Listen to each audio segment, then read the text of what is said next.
How the hell did she get her hands on the manuscript anyway? I don't know. She's resourceful. I told you you were too hard on her. Listen, I found out all sorts of interesting stuff while I was digging around. Yeah. Mr. Wake, it's Sheriff Breaker. We have an FBI agent here, Agent Nightingale. FBI? He's anxious to see you. You'd better come to the station. Okay, I'll be right over, Sheriff. Let's make this quick, huh? Help you folks? Name's Randolph. I'm the manager. We're looking for Rose. Works as a waitress down at the diner. Rose, sure. Nice girl. Who wants to know? I'm Alanwake. The writer, huh? I heard on the radio you were visiting. Well, I'll show you her trailer. That Rose, she's a nice girl. Always pays her rent on time. As I was saying, Al, I found all sorts of weird stuff from the local newspaper's archives. This place is crazy. Disappearances, mysterious deaths, urban legends come true, and get this, most of this stuff takes place around Cauldron Lake. Well, you ain't wrong, mister. The Indians thought the lake was a doorway to the underworld. I'm the God-fearing type myself. I don't hold with that sort of thing. Yeah, okay. Anyway, there was an island there owned by a guy called Thomas Zane. Now, some of the articles I found about him make him out to be a famous writer, but I ran a bunch of searches, couldn't find a single thing he wrote. Zane was heavily into diving, so much so that the place came to be called Diver's Isle. But the volcano under the lake erupted in 1970, and Zane went down with the island.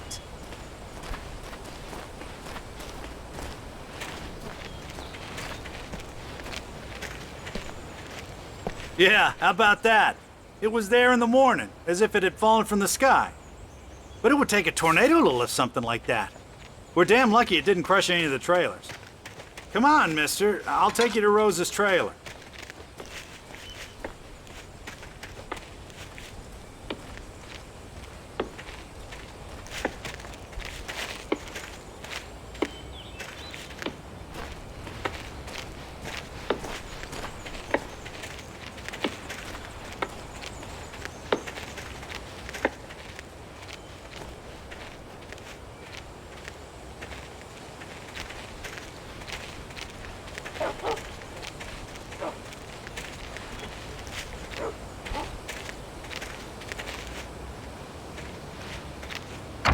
Gets better.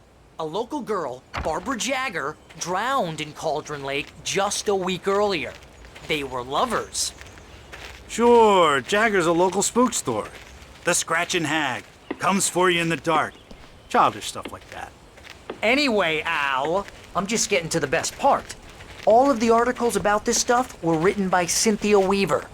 I asked around, and she's that crazy bag lady you met. What, the lamp lady? She can be a little loopy, but she's not homeless or anything. Yeah, anyway, she knew both Jagger and Zane before they both died, and she had some kind of a breakdown.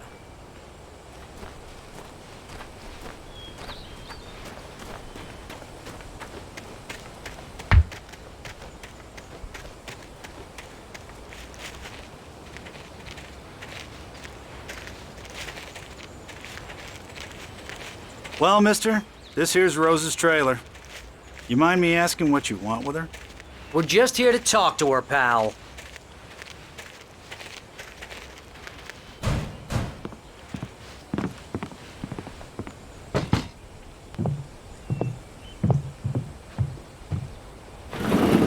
Welcome to... Oh dear, Mr. Wake. I'm so glad you're here.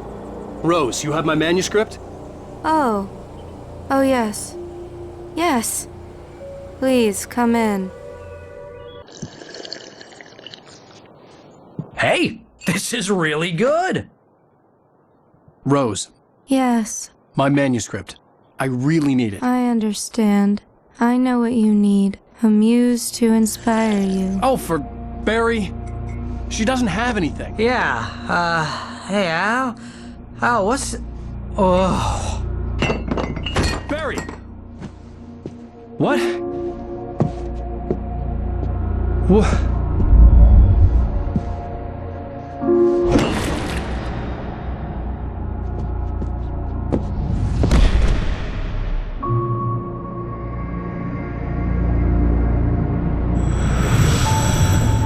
coming for you, hiding in my barber's skin. I'm too weak to stop it. You must turn the lights on. I promised I'd come visit you and your lovely wife. You must finish what you started. I insist. You must turn the lights on. Turn the light on. Back to work, boy.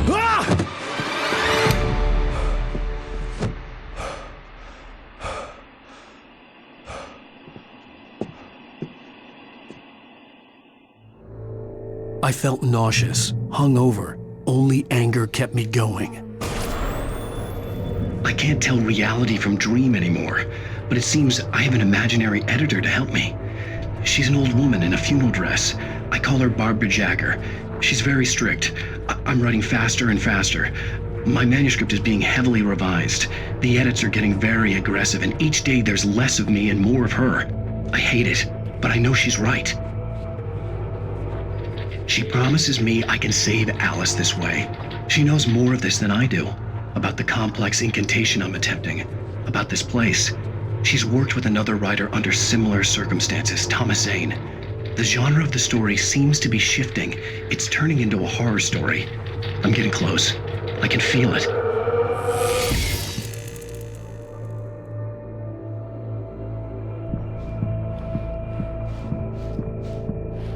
Rose took a day from me. I had less than 12 hours left to meet the kidnapper. All I could do was get Barry into the car, work something out once I got on the road. Barry was out of it. He was way too heavy to carry. You're right. I deserve more money. I'm so handsome. My gun and flashlight were gone. I'd have to find a way to get Barry into the car as quickly as possible. There was no time to waste. Mr. Randolph liked Rose. That little smile she had. How she was still sweet when life had tried so hard to make her bitter. It wasn't any of his business what she did in her trailer. But those strangers, the writer and his smart-ass sidekick, looked like trouble. And they'd been in there for hours, way past her normal bedtime. He reached...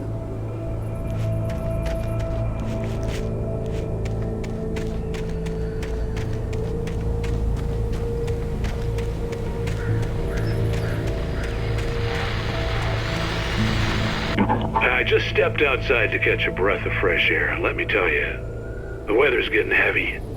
Nights like this make me especially glad I'm here talking to you and not home in bed. Once the weather takes a turn like this, I can't sleep at all. It's all tangled bed sheets and dark thoughts, punctuated by the occasional plunge into nightmare. Is it just me? Well, perhaps it is. But I hope I can make the night a little bit easier to get through. Caller, you're on KBF FM. Hey, Pat, it's Walt Snyder. What's on your mind, Walt? Well, I am the way you are, but, well, I can't sleep either, you know? I just been staring out the window here, trying to make sense of it all, but, I ain't been drinking either, you know? I just... Well, you sound like a man with a problem, Walt. Yeah, I had argument with Danny, and, then I got in trouble with the law, and, I'm just, well... I heard something like that, Walt. Yeah, well, Danny's my best friend, and, they let me on bail today, and now I'm just alone here at the window, waiting. Man, and there's something in the air tonight, man. I was just outside looking up at the sky above our broadcast tower thinking the same thing. What are you waiting for, Walt? I don't know. Something's gonna happen. I think I better go. Well, Walt, maybe... No, thanks, Pat.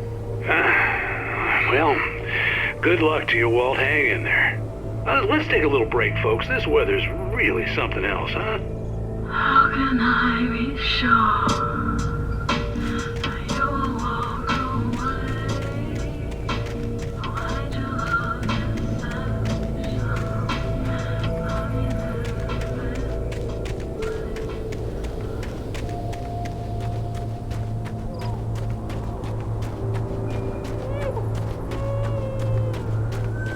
Oh, you're gonna get it now. God knows what you've done to that poor girl. This is Agent Nightingale, FBI! Get him up, Hemingway! You're under arrest! You move a muscle, I'll unload right in your goddamn face! Stay right where you are, Slade!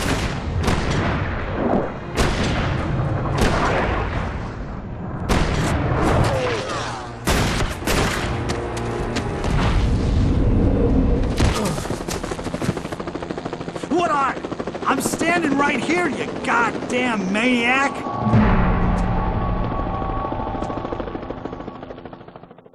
I hated to leave Barry behind, but there was no way I'd miss my appointment with the kidnapper. Give it up, Mr. Wake! Come on! Take it easy on him! Get after him! Don't let him get away! Move it! Move it! Move it! I'll have your shot if you let him get away!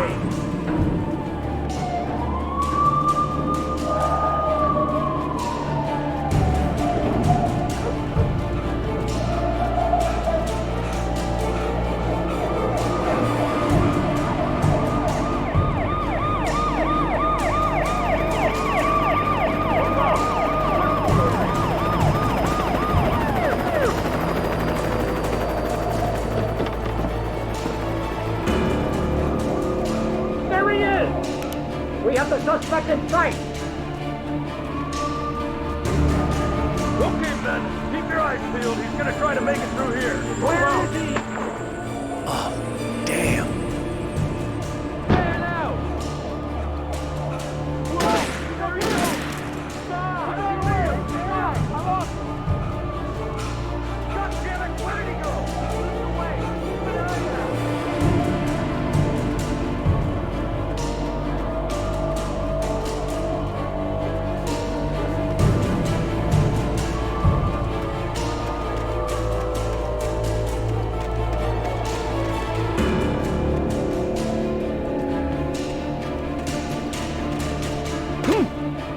He's gone!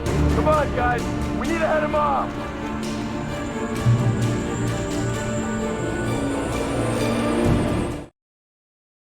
For decades, the darkness that wore Barbara Jagger's skin slept fitfully in the dark place that was its home and prison. It was hungry and in pain. It dreamed of its nights of glory when the poet's writing had called it from the depths and given it a brief, terrible taste of power and freedom. The rock stars had stirred it from the deep sleep the poet had sunk it back to.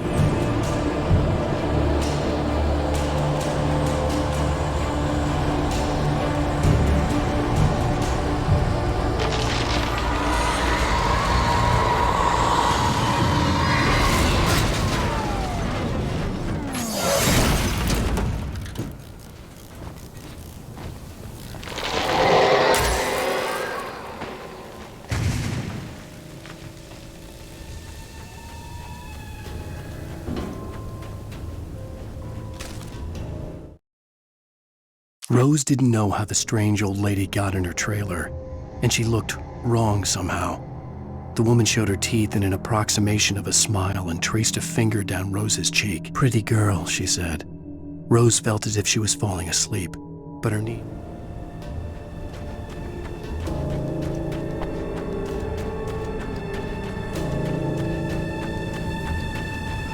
Come in, Agent Nightingale. This is Sheriff Breaker. Over. Nightingale, over. What on earth is going on?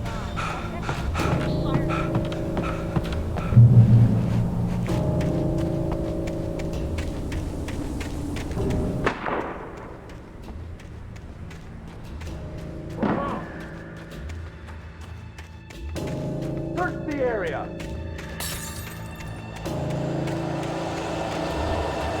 Stay sharp. This way.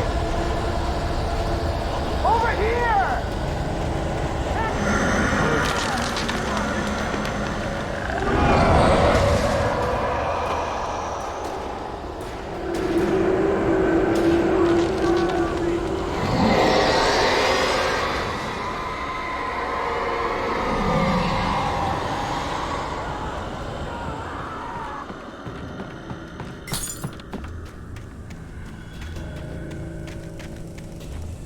This horror was everywhere I went, circling me.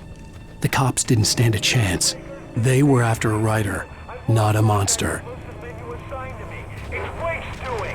Wait, are you seriously telling me that geek writer just took out my deputies? Are you kidding? I mean, have you seen this guy? He wears a tweed jacket. Over. He's the guy we're chasing.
I could see the lights of the radio station in the distance.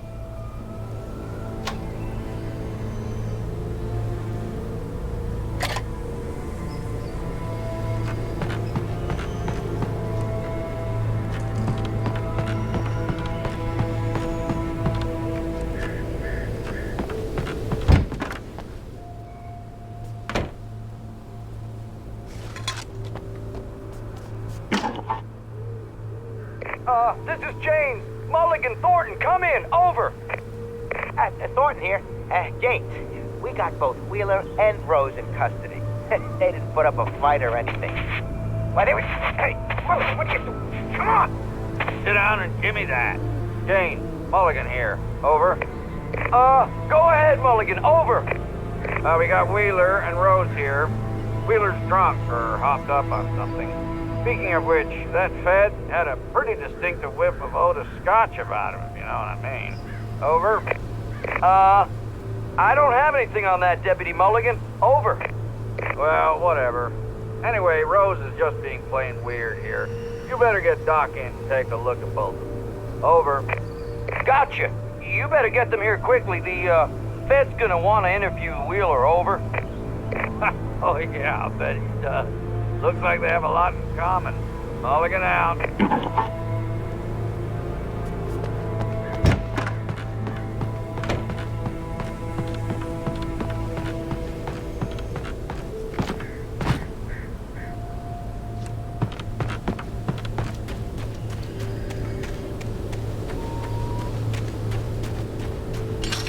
I imagined that the broadcast tower in the distance was part of the local radio station. Maine seemed like a decent guy. Perhaps he could give me directions to the coal mine.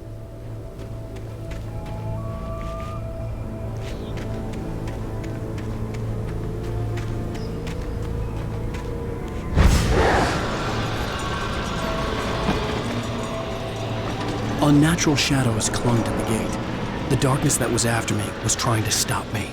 I wouldn't get through without a light.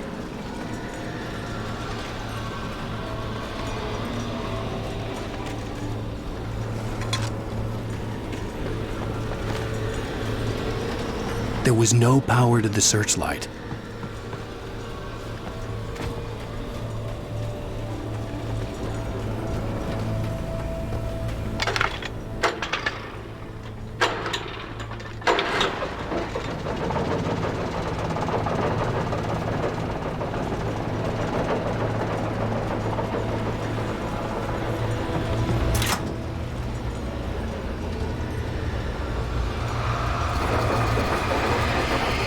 the old generator conked out, I'd have to see if I could fix it and try again.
It took me a moment to recognize the flashbang grenades.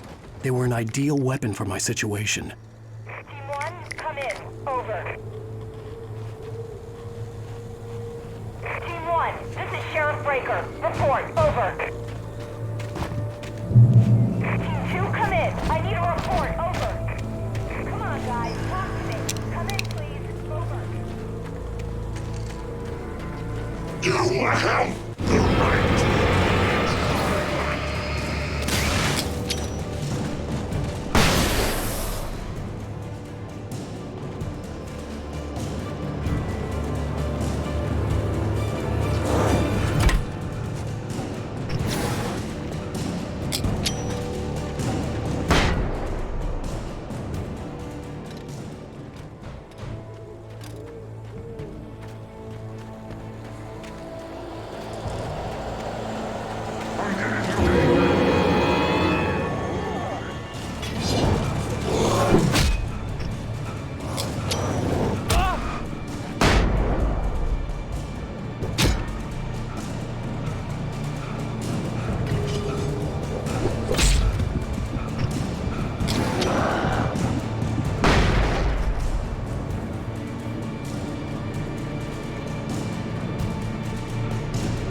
And here's another call.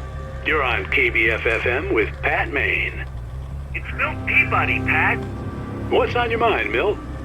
Well, I live near the trailer park, Pat, and there's a big ruckus going on over there. Well, that's just up the road from me, too. What's going on, do you know? I don't know, but there's a bunch of police cars there, lots of sirens, a helicopter buzzing around, and I think I heard some gunshots. Gunshots? Yes, sir, like from a pistol. So can you find out what's going on? Because it's just next door and they're popping off guns there. They're still shooting? No, it was maybe 10-15 minutes ago. It sounds serious, Pat. I'm telling you, it don't sound like no party. Well, I'm certainly going to give the station a call, Milt. Okay. You'll hear it here as soon as I hear from them. Okay, thanks.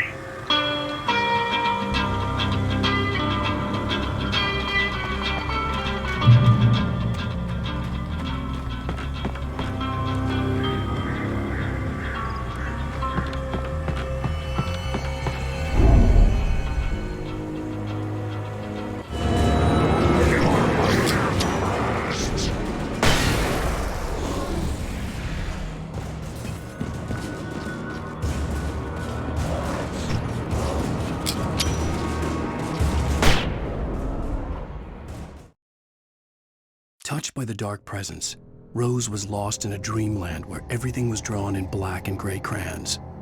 The old lady had promised her that all her wishes would come true. She would be Alanwake's muse. She was smiling so hard.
I hope Maine could lend me a car to get to the coal mine.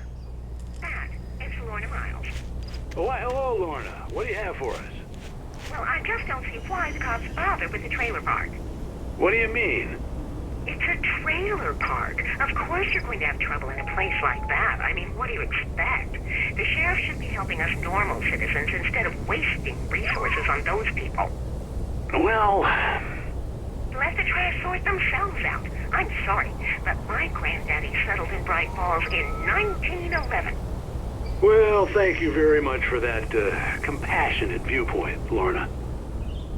How can I be sure?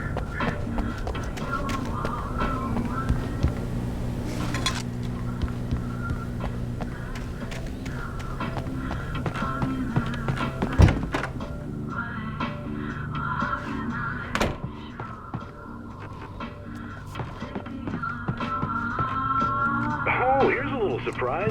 The famous writer Alanwake just walked in. Folks, I'm going to see if I can talk him into an interview. Come on in, Mr. Oh, I'm so glad you could find the time to do this, Mr. Wake. Nowhere to run now, Dan Brown. You back away from me. Don't hurt her. Whoa. Everyone calm down. Put the gun down. We're all friends here, right? Cool your jets, Nightingale. We got him. What the hell's the matter with you? There's a civilian in there.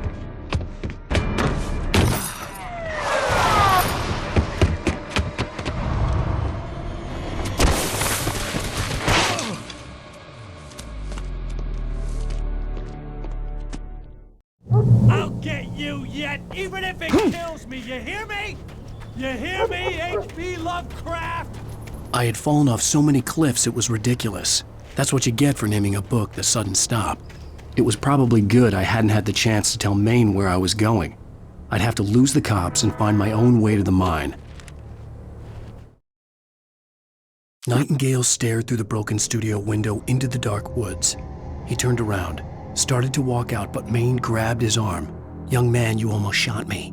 You don't shoot off rounds at people like that. What's the matter with you?"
Danny had stepped out, but what stumbled back in was something else. Something alien.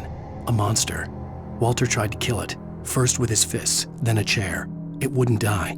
Instead, it kept coming, unaffected by the beating it had taken. After Walter managed to kick it down the cellar stairs, fear took over.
There was no sensible reason for the power company work lights to be here.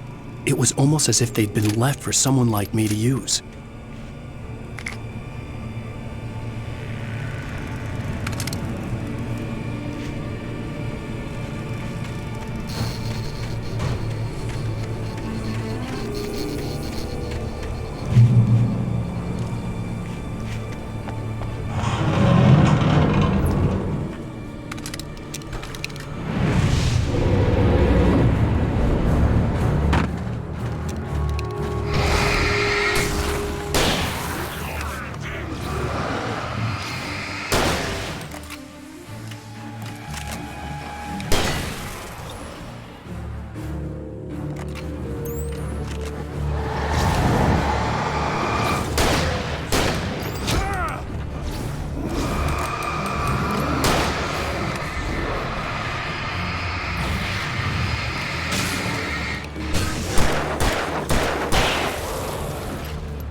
The bulldozer's engine roared to life. Mud and rocks flew as it fought for traction.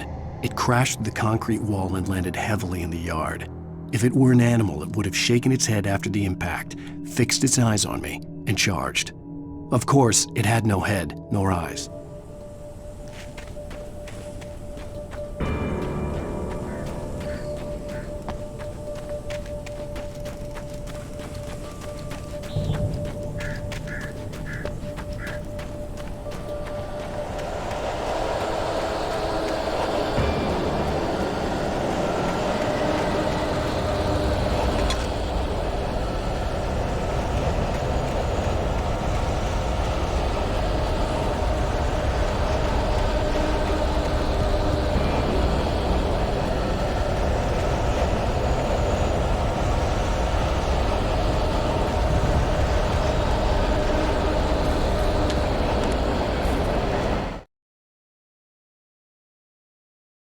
Sarah trusted her gut, and her gut said Agent Nightingale was an asshole. He felt wrong, and it wasn't just the smell of stale booze. It was in the way he flashed his badge, pulled rank, the look in his eyes when he wanted answers. Where was Alanwake? What was this about an accident? Where was his wife? And most importantly, why did she let Wake go?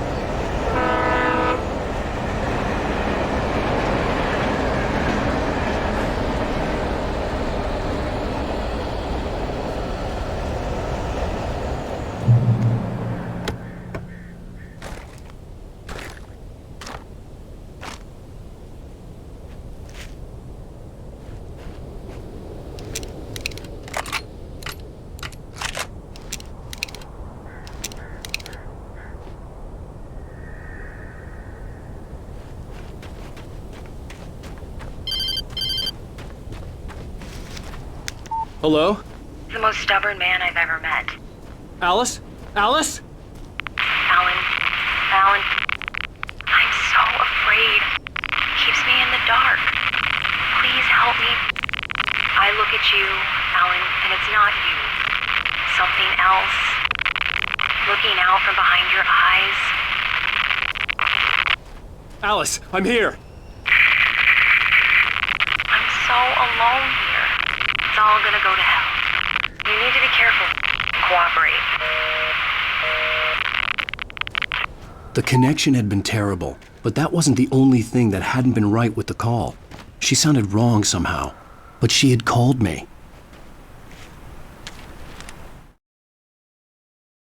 The pipe wrenched itself loose from the bridge's steel framework. Wrapped in darkness, it floated in midair, twitching. For a moment, I didn't understand what I was looking at. The heavy object lurched at me with impossible.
I could see a railway bridge up ahead, and a warehouse of some sort on the opposite shore.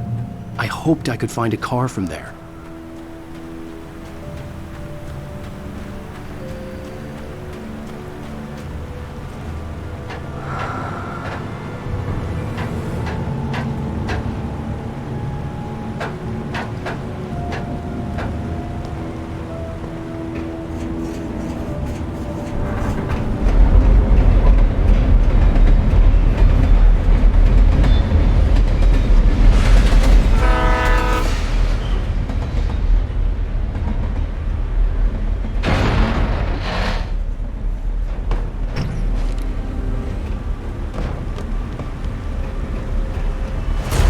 That was pursuing me was growing stronger, and it was taking over everything in its path.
I slammed the door shut right in his smug face. He pleaded for me to open the door. True to form, the asshole actually thought I would obey. I had no sympathy left, no guilt either, not for him. I took a moment to...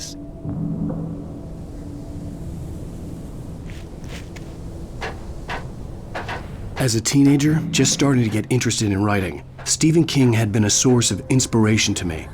I thought about all the inanimate objects that had come to life in his books. No one is safe in a good horror story, certainly not the protagonist. That's what makes them fun. This was anything but. The darkness could possess anything, and it was getting closer.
Did you call 911?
Take the facts of our existence for granted, unaware that they are merely a thin veneer of desperate self-delusion, covering a vast cosmos of madness and horror. All too often, the stars are right. In Night Springs. Tonight's episode, a family occasion. Journalist Alvin Durleth's trip to study the local customs of an insular community in Night Springs has been less than successful. Until tonight. Well, I'm glad you changed your minds about this. Ancient customs, local mythology. My editor loves this kind of stuff. Well, Mr. Durleth, we don't want to feel like we're on exhibition. But you have demonstrated the seriousness of your intent. Oh, I am serious. Really, just do your thing. I'll stay out of your way and observe. Actually, I thought you could assist us. I'm afraid we are a man short. It would provide you with an intimate perspective. Could I really? Of course, Mr. Durleth. Well, I guess that's the least What would I have to do? Oh, here. Let me show you with a kiss.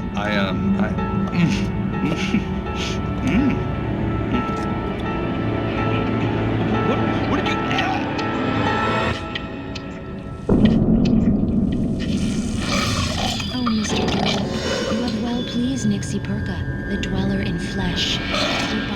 host is 1,000 young, and all shall be glory. Shh, darling, be calm. Shh. Alvin Derleth learned a harsh lesson. If you go looking for mythology, it may come looking for you. And such quests always bear fruit. In Night Springs.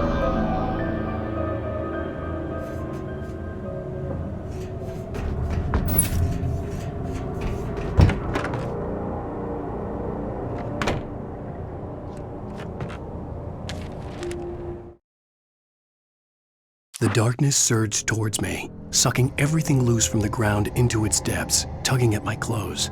I saw the flare the kidnapper had dropped and threw myself towards it just as I felt my feet leave the ground. The darkness embraced me with the force of a tornado. Somehow I managed to light the flare. The darkness...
Never been this glad to see the sunrise.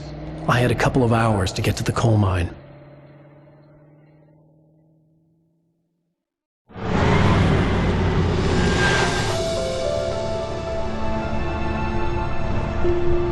The coal mine wasn't far now.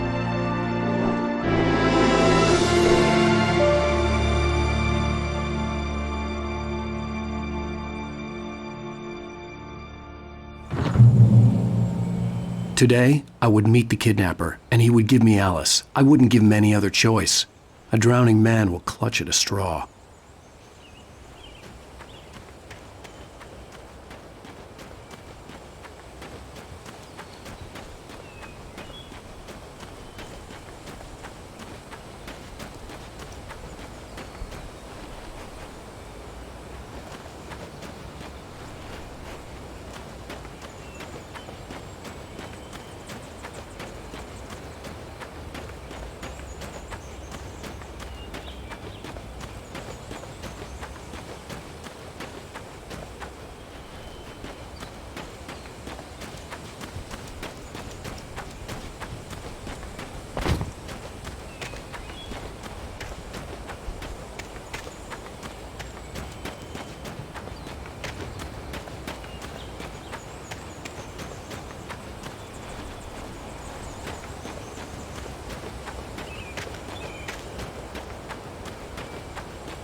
realizing it.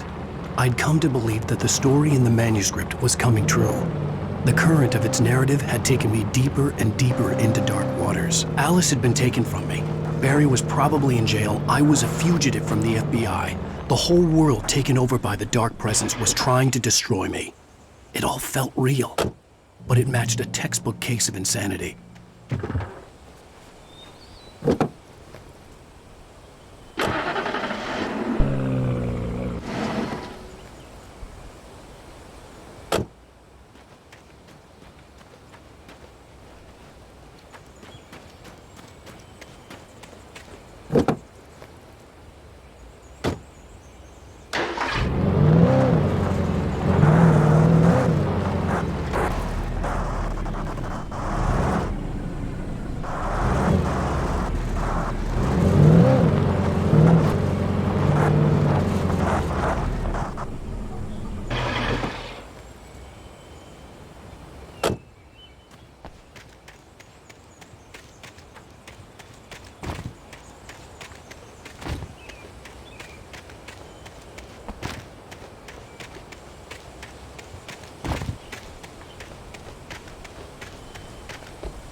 This is Pat Main, and you're listening to KBF-FM. Folks, I want to apologize for kind of abandoning you to that looping music track last night, but I was detained.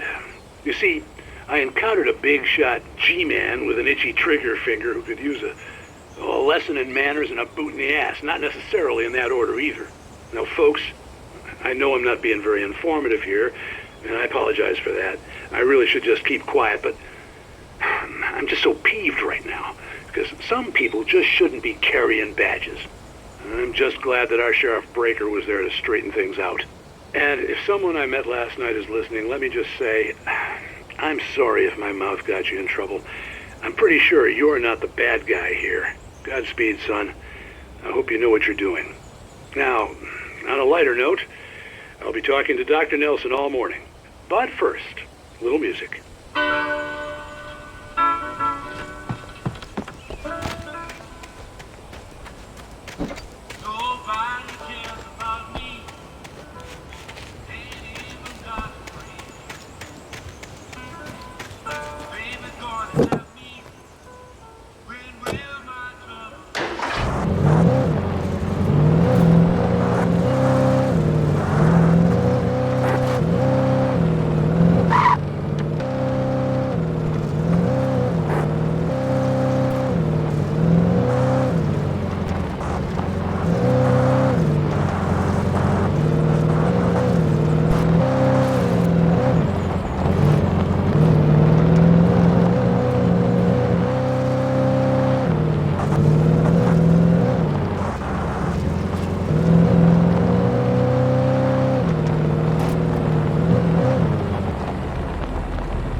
welcome back to KBF FM.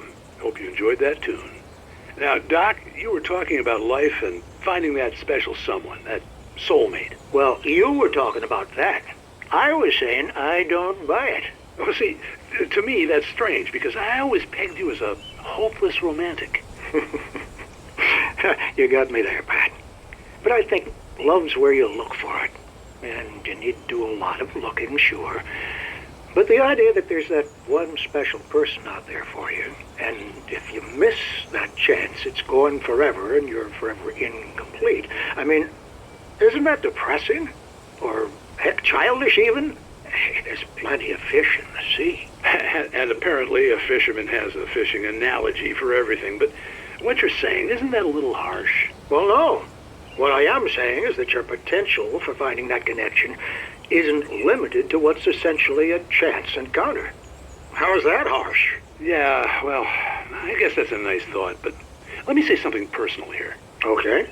Now, well, I don't disagree with you exactly, but I can't really fit that together with what I feel, what I felt for someone, because she was the one. She was. And I let her drift away from me. Maybe I didn't put in the work, I don't know, but, well, since then, and it was a long time ago, but since then there hasn't been anyone, not like her. And I'm not saying I dwell on her or haven't moved on. I like my life. I'm not living in the past, but I do miss the way she completed me. You can't argue with the heart, Pat. I'm sorry, folks. I had kind of a scary experience last night, and let's just say it's shaken a few things loose.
For Mott, spying on the writer on the ferry had been a disappointment.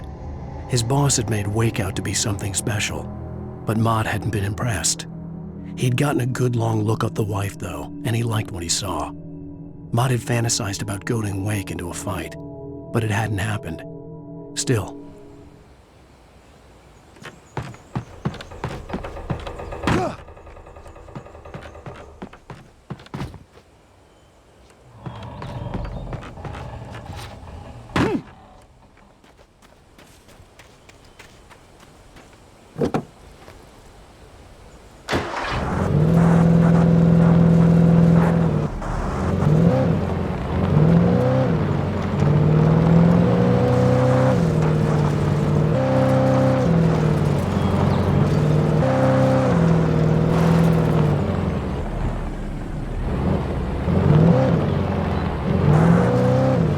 I was early.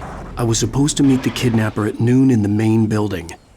The coal mine was quiet. It was a museum now.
With Nightingale gone and the night wind blowing in through the broken studio window, Maine stared at Sarah.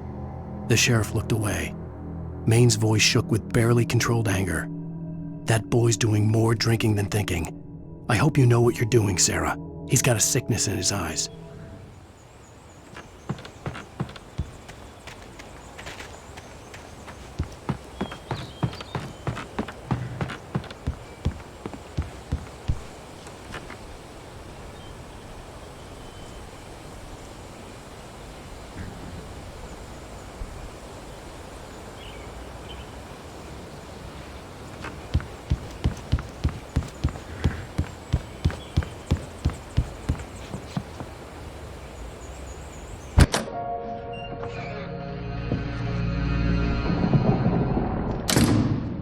I didn't want to go outside. Cops had to be looking for me. The noon sun turned the place into a sauna. The day dragged on. Different scenarios ran through my mind. Ways of how I'd torture the kidnapper to get Alice back. Or the different horrible things he could have done to her. I imagined her dead. I had no way of knowing she was still alive. It was killing me. I was running on blind hope. It was all a waste of time. The bastard never showed up.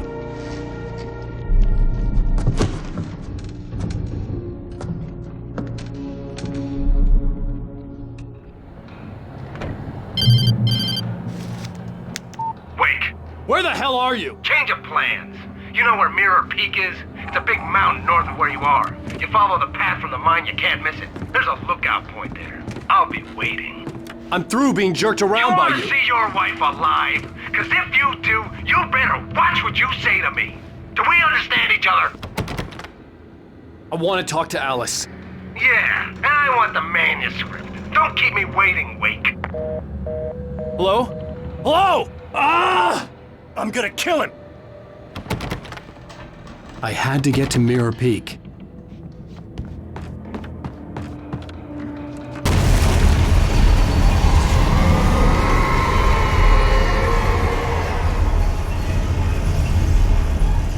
It was close, maybe closer than ever before.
When Thomas Zane fell for Barbara Jagger, it happened fast. She was young, vibrant, and beautiful, full of life. He had never been a very happy man, and without any seeming effort, she had changed all that. Zane felt good for the first time in his life. Everything she did was another piece of a jigsaw puzzle he hadn't even known he'd been missing. And best of all, she made...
The only way to reach the hillside ahead was to go through the building. I had to find a way to avoid electrocution.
Some of the Taken retained echoes of their former selves, but these were just the nerve twitches of a dead thing. Nothing remained but a shell covered and filled with darkness. In most cases, these puppets were enough for the purposes of the Dark Presence. But for anything more elaborate, as with the writer, it was different. It needed his mind. And so rather than taking him over completely, it merely touched him.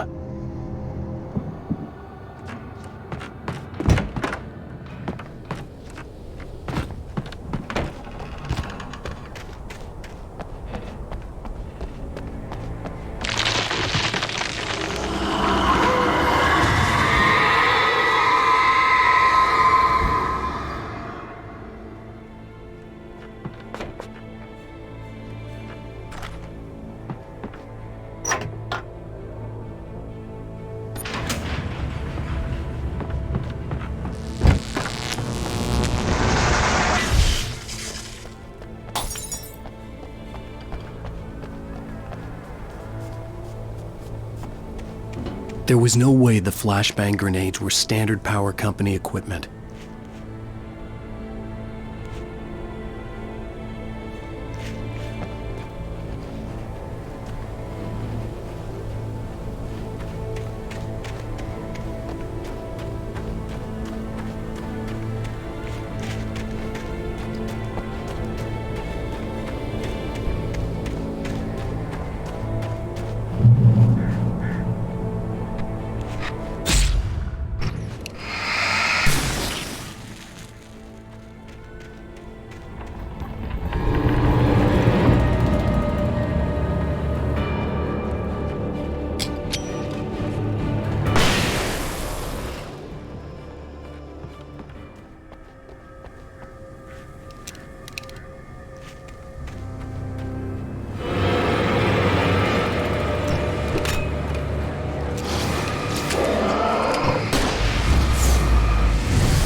I stared through the bars of the jail cell.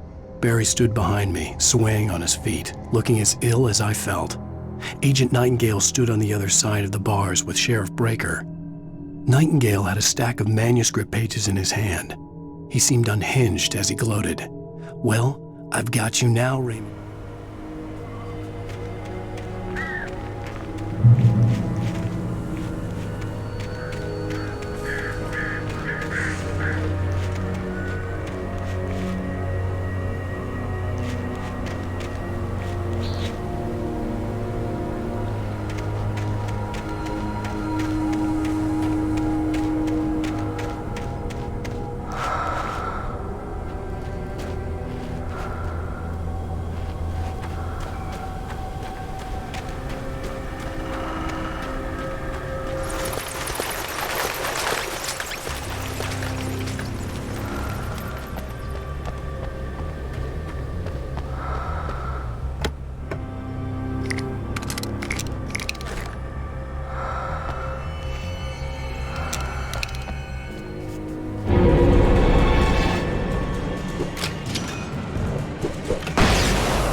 I had no real plan. I was going to give the kidnapper all the manuscript pages I had for Alice. If that wasn't enough, I'd hold him at gunpoint and make him talk.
The dark presence was moving ahead of me in the same direction I was going. A cold feeling settled itself in the pit of my stomach. Was it going for Alice?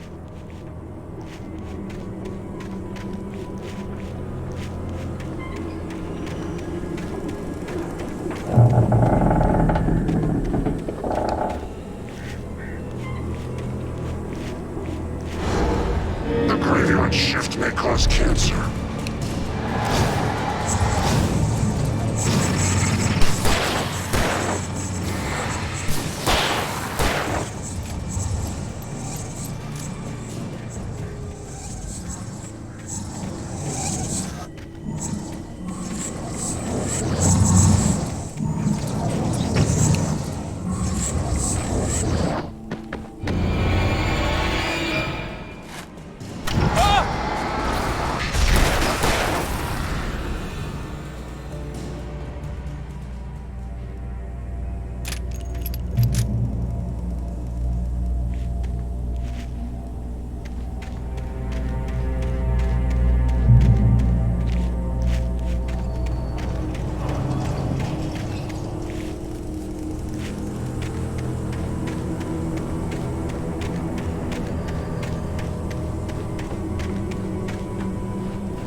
The place was dead, a ghost town.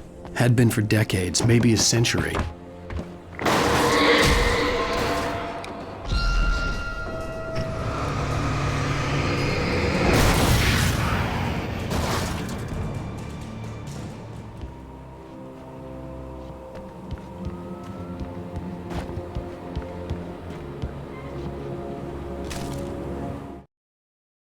Things were never as simple in real life as in fiction. I had lost count of the times I had wished there'd be a clear reason for my writer's block. Something to fight, something to lash out on. There wasn't. I was filled with doubt. I was nothing like the hero in my books. Alex Casey had gone through his life with single-minded determination, never wavering from his goal. Even now, I was angry at myself. Angry.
Anything outside of writing is a struggle.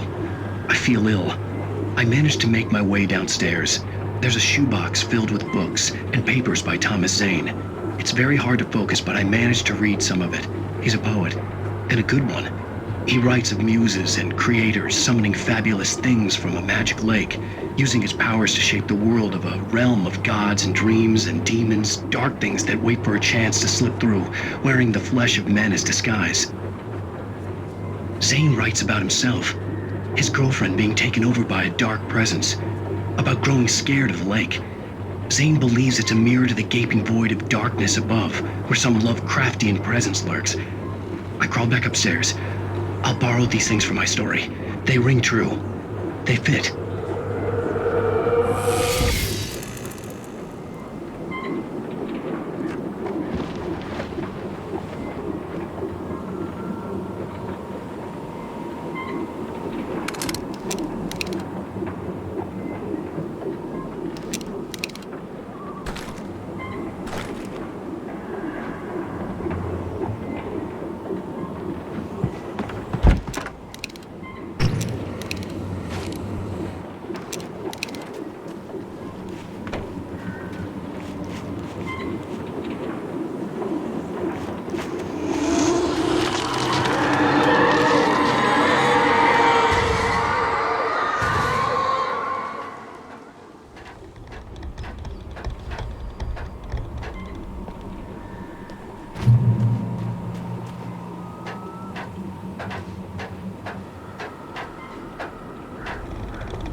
The kidnapper had sent me a text.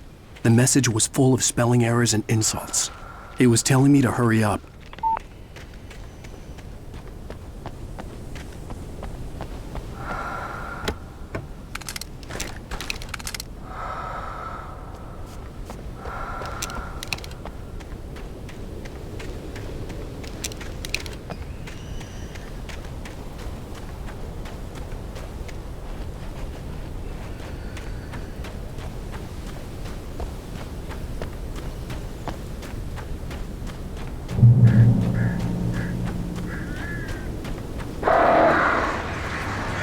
Birds.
Without warning, the headache stabbed at my brain.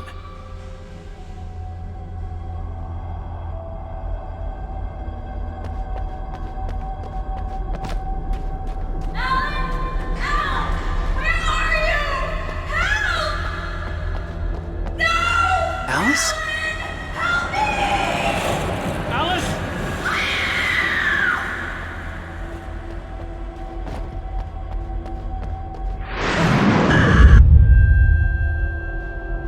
I'm losing it. I gotta get out of here.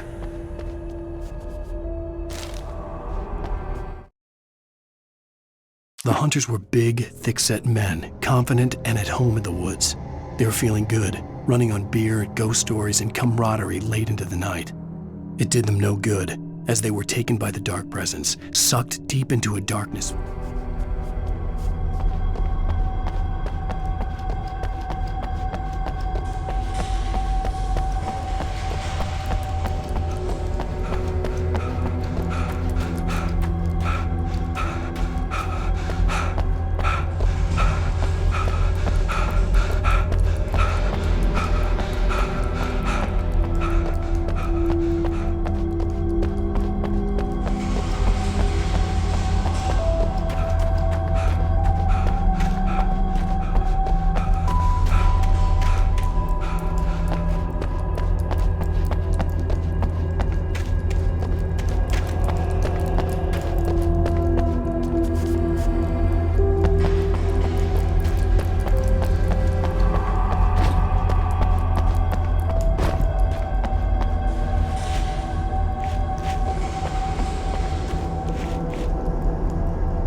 Even behind the closed doors and curtains of his grimy room at the Majestic, the local motel, Nightingale could feel the locals' eyes on him, the unrelenting pressure of their judgment. He forced it out of his mind. For all he knew, they could all be under Wake's spell already. You do what you have to do to get the job done.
I'd have to make my way up this mine shaft in order to go on. Maybe the machinery could help me with that.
Lightning flashed behind the windows of Cauldron Lake Lodge.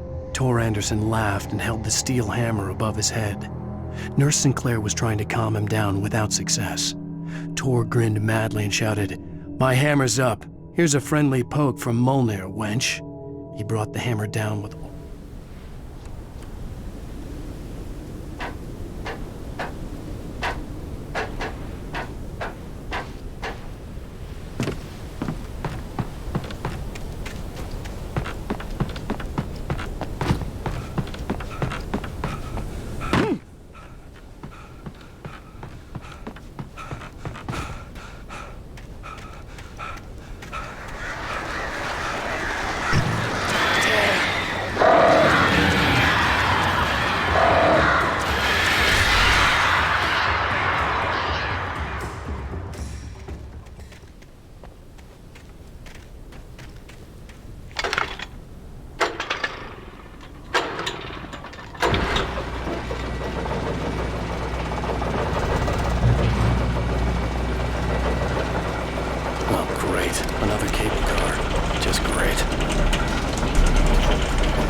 Maud had checked all of Stucky's rental cabins. There had been no sign of the Wakes. It was dark when he'd found their car parked at the end of the road by Cauldron Lake. It made no sense. They must have taken a wrong turn, but there was no sign of them, and the car had been there for hours already. Frustrated, Mott stood on the rotten ruin of the footbridge that had once led to Diver's Isle before it sank beneath the waves years ago.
See Cauldron Lake. I thought I could make out the spot where the island and the cabin had been.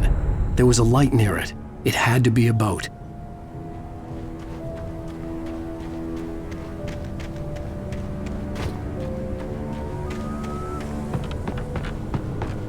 I was close now. I had to get there fast. I dreaded what I would find. I tried to hold on to Alice, but her form melted away. I was losing control. Dr. Hartman stood in her place. I wanted to hit him, but my arms were jelly. He smiled. It was a reassuring smile, and I hated him for it. I had to give you a sedative. Don't fight it. You went through another rough period. Right now, it's very important that you stay calm. We don't...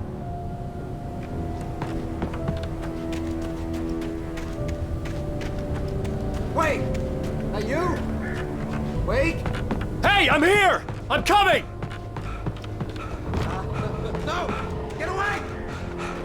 Sorry. Please, lady. The boss didn't know who he was messing with. I didn't know. I swear I didn't know. We don't have his wife. We don't know where...